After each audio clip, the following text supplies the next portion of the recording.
এই ফ্যাসিস্ট সরকারের পতনেরও ২ বছর পূর্বে আমাদের বাংলাদেশ জাতীয়তাবাদী দলের অ্যাক্টিং চেয়ারম্যান সকল দলকে ডেকে নিয়ে ৩১টি দফা দিয়েছে। সেই দফার মধ্যে মূল কথাই ছিল জাতীয় ঐক্য, এবং তিনি বুঝতে পেরেছিলেন যে কোনো না কোনো সময় এই জাতীয় ঐক্যের প্রয়োজনীয়তাটা আসবে আমাদের, এবং সেটা বুঝতে পেরেই সব দলকে নিয়ে তিনি একটি সভা করে তিনি বহু দূরে থেকেও তিনি এই জাতীয় ঐক্যের কথা বলেছিলেন।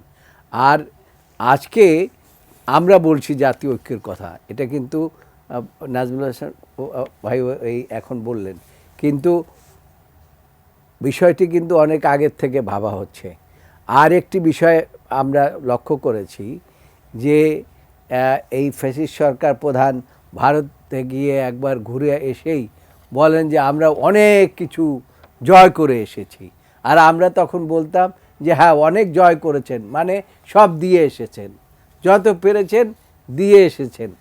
মানে ওনাদের নীতিই ছিল যে যত পারো দাও, নিয়ে আসার কোনো ব্যবস্থা ছিল না।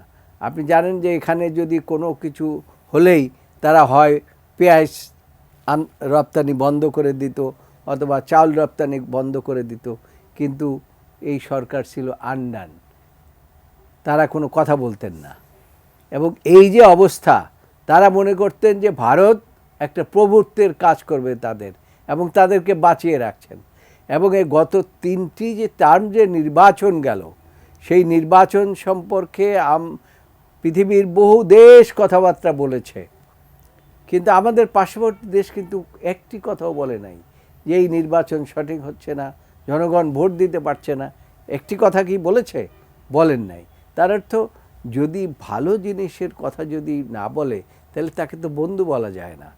তো কাজেই আমরা সবসময় আমাদের নিজেদের স্বার্থে বলি যে ভারত আমাদের বন্ধু রাষ্ট্র। হ্যাঁ, আমরা এটা অস্বীকার করি না, স্বাধীনতা যুদ্ধের সময় তাদের ভূমিকা ছিল, এটাকে কিন্তু সেখানেও তাদের স্বার্থ ছিল। কালার এক্সপার্ট, জর্জ স্যাপ এবং মাইল্ড অন হ্যান্ডস টেকনোলজি সমৃদ্ধ অরিক্স ক্রিস্টাল ওয়াশ আপনার লন্ড্রি এক্সপার্ট। সেই স্বার্থ আমি এখন নাই বললাম, কিন্তু আমি এটা বললে হয়তো অনেক সময় লাগবে, সেই দিকে আমি যেতে চাই না। কিন্তু সেখানে কিন্তু তাদের স্বার্থ ছিল। সেই স্বার্থের মধ্যে আমি শুধু সংক্ষেপে বলি, সম্ভাবনাময় রাজনীতিবিদদেরকে হত্যা করা, এবং সেটা আপনার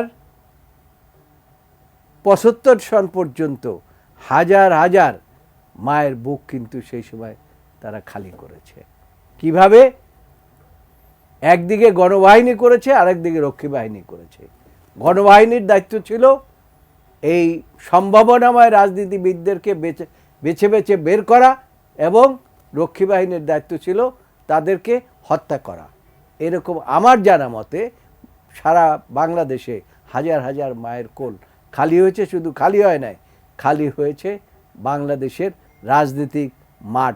এই জন্য দেখবেন যে আওয়ামী লীগ বিগত দিনে যে রাজনৈতিক শূন্যতা পূরণ করেছে, পার্লামেন্ট গঠন করেছে, সেখানে কিন্তু আপনার এই কাদেরকে নিয়েছে? এই নর্তকী বলেন, তারপরে ব্যবসায়ী, তারপরে ওই কি বলে যারা রাজনীতিতে যাদের কোনো ভূমিকা নাই, সেই সমস্ত। তারপরে ওই কি আর একটা ছেলে রাজনীতিতে আসছিল, গায়িকা না, ওই যে কি জানি নায়ক সাইজা, হিরো আলমের মতো লোক চিন্তা করে যে তিনি মেম্বার অফ পার্লামেন্ট হবেন। ১৯০টা কান্ট্রিতে আপনার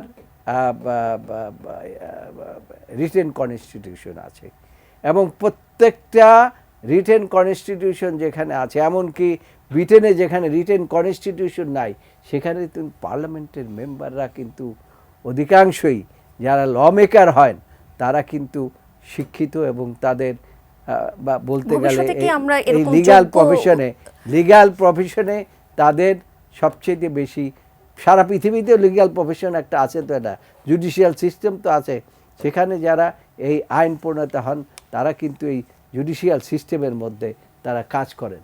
কিন্তু বাংলাদেশে এইবারের এইবারের পার্লামেন্টেই না, এর আগের পার্লামেন্টও আপনি রাজনীতিবিদদেরকে খুঁজে পাবেন না। তার কারণ এই সমস্ত শূন্যতাটা সৃষ্টি করেছে এই বিভিন্নভাবে হত্যা করে মানুষকে।